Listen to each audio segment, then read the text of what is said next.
With just 2 weeks until the election, you're probably hearing more and more about proposed amendments on the Georgia ballot.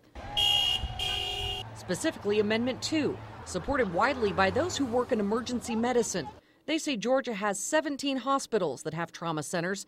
We need 30. I've seen, I don't know the numbers of patients lie in emergency rooms and die sometimes 4 and 5 hours later from trauma injuries when they needed surgery and they didn't have access to that surgeon.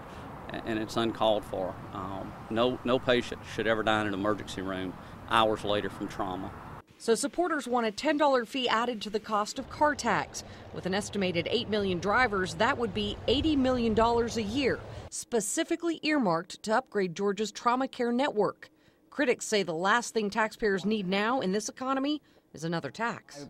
I actually just received in the mail my car tag notice for renewal, and even though my car's a year older, it still went up $15 from last year, and that's an additional $10 that a lot of Georgians wouldn't be able to afford. The big question, why is an amendment needed to address trauma care?